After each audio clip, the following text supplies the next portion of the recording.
सबसे पहले श्री गोस्वामी तुलसीदास जी ने वंदना की है, मंगलाचरण किया है। किसी भी कार्य को करने से पहले मंगलाचरण किया जाता है। कोई भी कार्य हो तो सबसे पहले मंगलाचरण किया जाता है। पूज्यपाद गोस्वामी तुलसीदास जी ने भी मंगलाचरण किया। वर्णानाम अर्थसंघानाम रसानाम छंदसामपि मंगलानां च कर्तारो वंदे वाणी विनायको। यहाँ पर भी वंदना किया है। क्या? वर्णा नाम।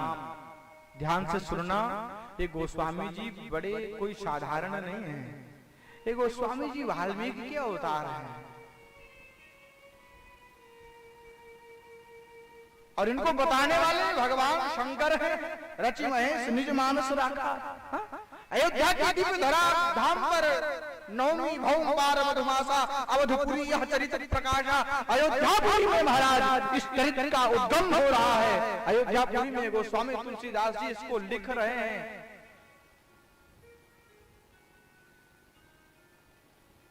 सबसे पहले क्या लिखा? वर्णा नाम। ये वर्णों को तो प्रणाम किया ही है, लेकिन गोस्वामी तुलसीदास जी बड़े जो है विद्वान हैं। नाना पुराण निगमागम सम्मतम रामायणे निगदितम कुचितन्यतोपि।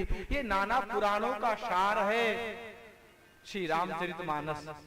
वर्णों को प्रणाम किया, अर्थ के समूहों को प्रणाम किया, रसों को प्रणाम किया और उसके बाद कहते हैं मंगलानाम च कर्तारो वंदे वाणी विनायको। प्रणाम कर रहे थे, इतने में विघ्न आ गया। क्या विघ्न? कोई भी धर्म का कार्य करो तो विघ्न आता है। प्रेम से बोलो जय सिया राम। जय सिया राम। कोई भी धर्म का कार्य हो उसमें पहले विघ्न आता है। यहाँ पर भी विघ्न आया। क्या विघ्न आया? गोस्वामी तुलसीदास जी लिख रहे थे, इतने में एक महात्मा, एक सज्जन आए। उन्होंने कहा महाराज हमारे यहाँ तो सबसे पहले पूजा गणेश की होती है, हम तो सबसे पहले गणेश की पूजा करते हैं, लेकिन आपने कहा मंगलानाम च कर्तारो। जो व्याकरण के शास्त्र रहे हैं वो समझेंगे। यहाँ पर जो है द्वितीया विभक्ति का प्रयोग किया है गोस्वामी तुलसीदास जी ने। कर्तारो, कर्तारा एक वचन, कर्तारो द्विवचन और कर्तारा तृतीय बहुवचन है। तो यहाँ पर कर्तारो द्वितीया विभक्ति का प्रयोग है, माने एक लोग के लिए नहीं संबोधन है, ये दो लोग के लिए संबोधन है। मंगलानाम च कर्तारो वंदे वाणी विनायको। हम प्रणाम कर रहे हैं किसको? जो वाणी को देने वाली हैं, जो वाणी की अधिष्ठात्री हैं, माँ सरस्वती। किसी ने कहा महाराज पूजा तो गणेश की होती है, लेकिन अपने आप ने सरस्वती को क्यों प्रणाम किया? तो वो स्वामी जी महाराज बड़े विद्वान हैं, वो कहते हैं ये गणेश है, ये बताने वाला कौन है? भाई ये गणेश है, इसका ज्ञान कौन करा रहा है? ये माँ सरस्वती करा रही हैं। तो सबसे पहले माँ सरस्वती को प्रणाम किया है, उसके बाद गणेश जी को प्रणाम किया है। आप कहोगे महाराज बस इतना? नहीं, इतना ही नहीं। गोस्वामी जी एक बालकांड के प्रथम श्लोक में पूरे रामचरितमानस को दर्शा दिए महाराज। आप कहोगे महाराज कैसे? अब आप ध्यान देना, गोस्वामी तुलसीदास जी ऐसे वैसे नहीं है।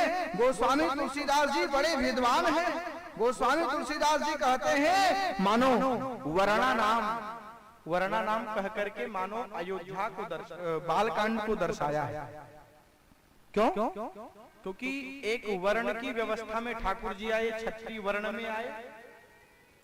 वर्णा नाम सबसे पहले ठाकुर जी क्षत्रिय वर्ण में आए, इसलिए जो है पहले कहा वर्णा नाम। फिर दूसरा कांड कौन है? अयोध्या है। वर्णा नाम अर्थ संघानाम, अर्थ संघानाम अयोध्या कांड का परिवेश, अयोध्या कांड में कथा किसकी है?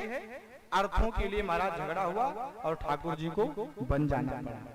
बड़े विद्वान हैं।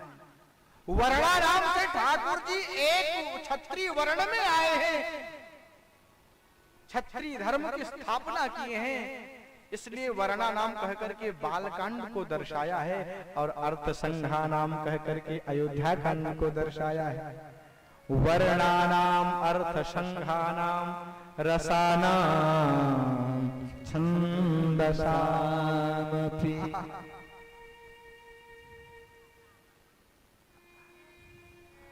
रस किसे कहते हैं?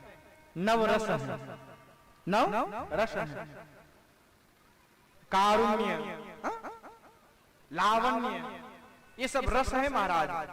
तो ठाकुर जी जो है अरण्य कांड में गए हैं, तो अरण्य कांड में ठाकुर जी सबसे मिले हैं महाराज, सब पर कृपा किए हैं, इसलिए महाराज अर्थ वर्णानाम अर्थ संघानाम रसानाम, रसानाम कह करके महाराज मानो अरण्य कांड को दर्शाया है। और छंदसामपि, अपि कहते हैं निश्चय। सीता कहां गई इसका निश्चय सुंदर कांड में हुआ। पता कैसे लगाया जाए? सुंदर कांड में हुआ है, तो अपि कह करके मानो सुंदर कांड को दर्शाया है। वर्णानाम अर्थ संघानाम रसानाम छंदसामपि मंगलानाम च कर्तारौ, उत्तर कांड अमंगल का नाश करके मंगल की स्थापना करके अभ्युदय करके ठाकुर जी पुनः अयोध्या में आए, इसलिए उत्तर कांड को दर्शाया है। मानो गोस्वामी तुलसीदास जी ने एक ही श्लोक में, एक ही पंक्ति में पूरे रामचरितमानस की कथा सुना दी। प्रेम से बोलो जय सिया राम। लोग जो निशाचर हैं, क्योंकि मैं भाई जो भगवान के भक्त नहीं वो निशाचर ही है।